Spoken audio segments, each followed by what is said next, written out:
It's already Zoom recorded. Yeah, I know, but it's only about. So this lab is about advanced CPU design. So in this lab, we will be completing our processor hardware with all the additional instructions that are there from the lab 1, 2, and 3.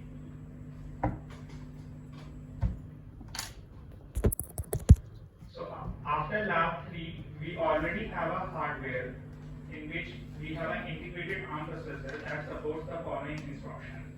So if we see in the table on the right, in lab 1 we implemented memory instructions which are load and store, and we added positive immediate offset and negative immediate offset.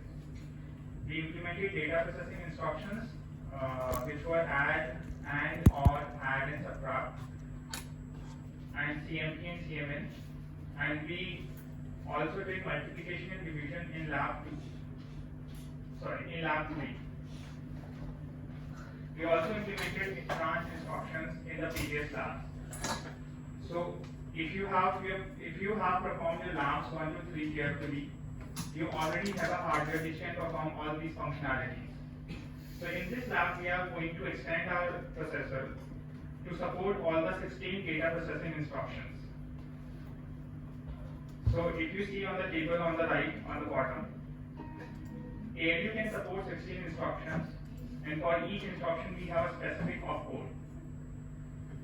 So you have to expand your processor to support all these instructions in the simulation and the hardware. So if you want to know more about these instructions and check how these function, you can refer to the ARM manual. You can find detailed explanations for each instruction there.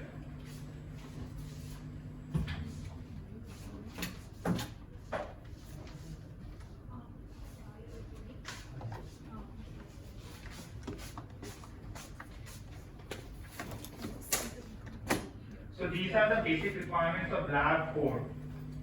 These requirements will be of 15 marks. So in this lab, you have to use your template which you have already been modifying in previous labs. So in this lab, you mainly have to modify ALU unit and the ALU decoder.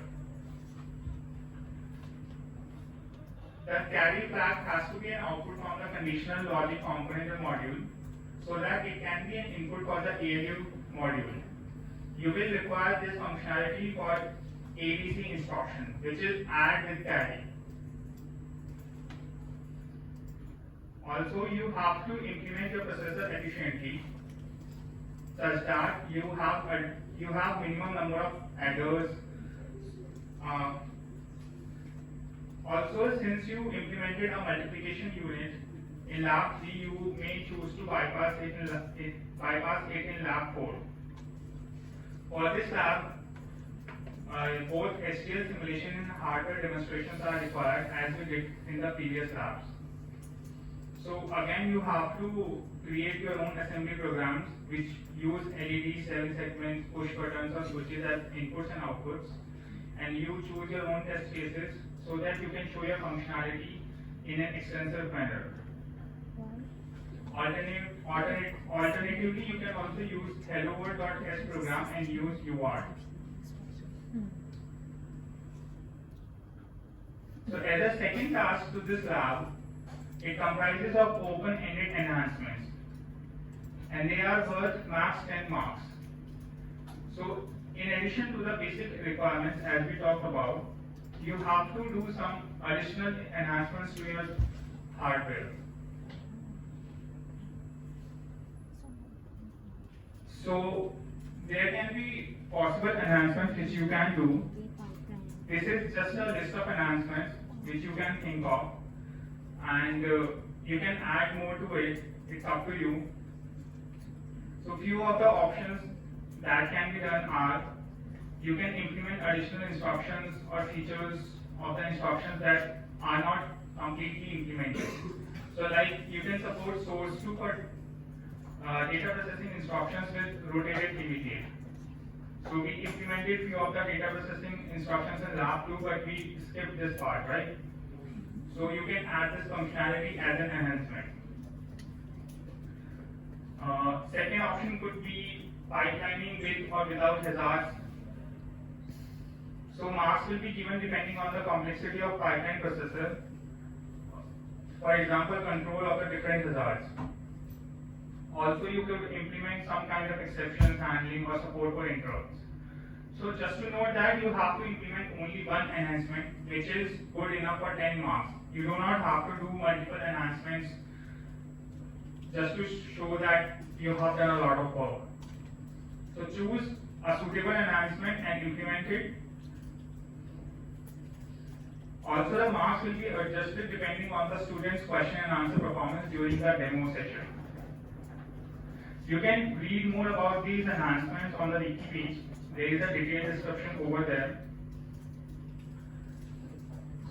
So from this lab, the expected outcome would be that you should fully understand the operation of our data processing instructions and be able to describe the flow of instruction processing in your ARM processor.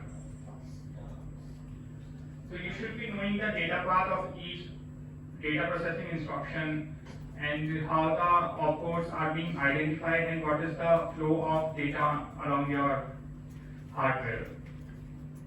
You should understand the practical use of each data processing instruction.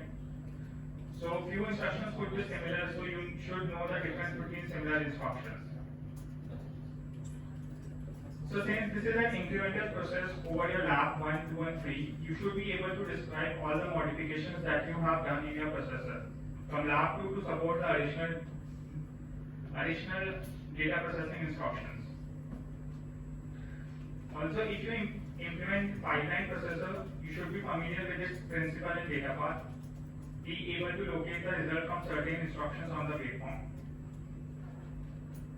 So we can ask you to debug your processor during the demo, and you should be able to do it for the pipeline case as well. If you implement pipelining with hazards control, you should be able to explain its working principle. So these are just few things. This is not a complete list. So you should be knowing what you are changing in your code and the fundamentals behind it. Because these things can be asked during your demo session, and based on your answers and understanding, your marks will depend. So these are the two tasks for this lab. One is compulsory task. Both are compulsory tasks. So in first task, you have to implement all the data processing instructions. And second task is an open-ended task where you have to do an enhancement which is worth for 10 marks.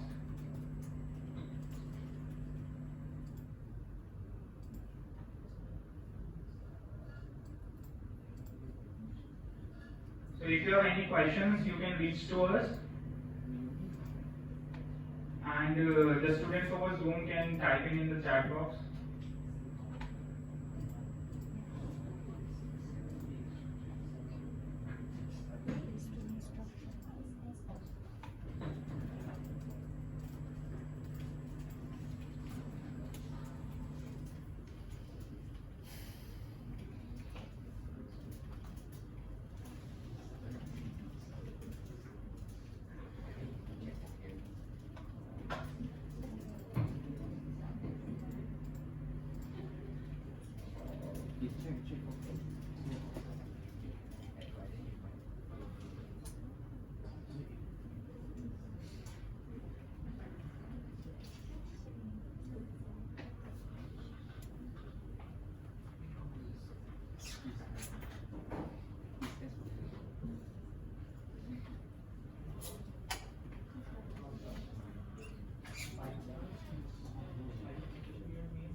If they want to, they can, show their videos. They change their software. It's not like they have to. They can just move it from the hardware, like They have to update. Especially for pipelining, it can be like that with engineers and that. For the first part of lab, it really doesn't matter whether it's included or not. Like the pipelining is slightly more complicated. If the cycle is there.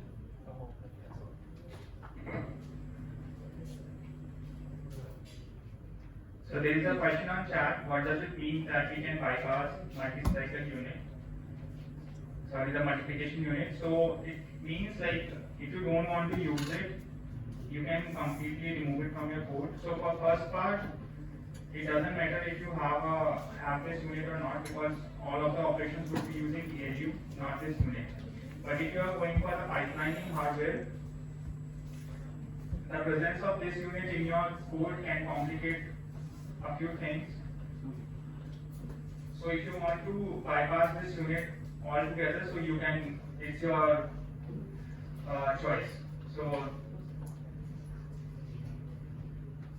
it's up to you if you want to use this unit or not. So that means you can bypass this unit completely.